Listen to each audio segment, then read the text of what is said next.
সম্মানিত দিনদার মুসলমান ভাই ও বোনেরা, বাবা মা একেবারে দুনিয়াতে অমূল্য সম্পদ। আমি জানি আপনাদের কষ্ট হবে, তারপরেও বলছি এই সম্পূর্ণ ভিডিওর কথাগুলো আপনারা মনোযোগ দিয়ে শুনুন। আশা করি দুনিয়ার সকল সন্তানদের কাজে লাগবে ইনশাআল্লাহ। মাতা পিতার জন্য সন্তানের করণীয় তথা মাতা পিতার অধিকার। যদি মাতা পিতার প্রয়োজন হয় এবং সন্তান তাদের ভরণ পোষণ দিতে সক্ষম হয়, তাহলে মাতা পিতার ভরণ পোষণ দেওয়া সন্তানের উপর ওয়াজিব। এমনকি পিতামাতা কাফের হলেও তাদের ভরণ পোষণ দেওয়া ওয়াজিব। প্রয়োজন হলে মাতা পিতার খেদমত করা দায়িত্ব। খেদমত নিজে করতে পারলে করবে, নতুবা খেদমতের জন্য লোকের ব্যবস্থা করা দায়িত্ব। উল্লেখ্য, খেদমতের ক্ষেত্রে পিতার তুলনায় মাতাকে প্রাধান্য দিতে হবে। মাতা পিতা ডাকলে তাদের ডাকে সাড়া দেওয়া এবং হাজির হওয়া। এমনকি মাতা পিতা যদি কোনো অসুবিধায় পড়ে বা অসুবিধার ভয়ে সহযোগিতার জন্য ডাকেন, আর অন্য কেউ তাদের সহযোগিতা করার মতো না থাকে, তাহলে ফরজ নামাজে থাকলেও তা ছেড়ে দিয়ে তাদের সাহায্যে এগিয়ে যাওয়া ওয়াজিব।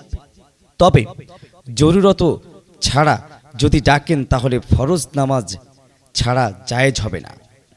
আর নফল বা সুন্নত নামাজে থাকা অবস্থায় বিনা জরুরতে মাতা পিতা ডাকলেন, তখনকার মাসালা হলো, যদি সে নামাজে আছে একথা না জেনে ডেকে থাকেন, তাহলে নামাজ ছেড়ে তাদের ডাকে সাড়া দেওয়া ওয়াজিব।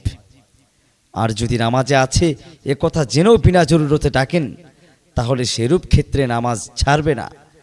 দাদা দাদি নানা নানির ক্ষেত্রেও মাসালা অনুরূপ। সম্মানিত দিনদার ভাই ও বোনেরা, সামনের দিকে আরও একটু এগিয়ে যাচ্ছি। পিতামাতার হুকুম মান্য করা ওয়াজিব যদি কোনো পাপের বিষয়ে হুকুম না হয়, কেননা পাপের বিষয়ে হুকুম হলে তা মান্য করা নিষেধ। মুস্তাহাব পর্যায়ের ইলম হাসিল করার জন্য সফর করতে হলে তাদেরকে অনুমতি প্রয়োজন। তবে ফরজে আইন ও ফরজে কেফায়া পরিমাণ ইলম হাসিল করার জন্য সফর করাটা তাদের অনুমতির উপর নির্ভরশীল নয়। পিতামাতার সঙ্গে সম্প্রীতি ও ভক্তির সাথে নম্রভাবে কথা বলা আদব। দৃঢ়ভাবে ও ধমকের স্বরে কথা বলা নিষেধ। কথায় কাজে ও আচার আচরণে পিতামাতার আদব সম্মান রক্ষা করা, এজন্যই তাদের নাম ধরে ডাকা নিষেধ। চলার সময় তাদের পশ্চাতে চলা উচিত।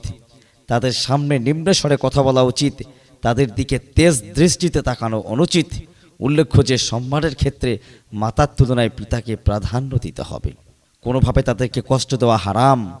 পিতামাতা অন্যায়ভাবে কষ্ট দিলেও তাদেরকে কষ্ট দেওয়া যাবে না। এমনকি মৃত্যুর পরেও তাদেরকে কষ্ট দেওয়া নিষেধ।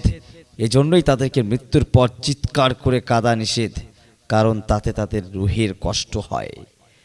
নিজের জন্য যখনই দোয়া করা হবে, তখনই পিতা মাতার মাগফিরাতের জন্য, তাদের প্রতি আল্লাহর রহমতের জন্য এবং তাদের মুশকিল আসান ও কষ্ট দূর হওয়ার জন্য দোয়া করা কর্তব্য। তাদের মৃত্যুর পরেও আজীবন তাদের জন্য এরূপ দোয়া করতে হবে।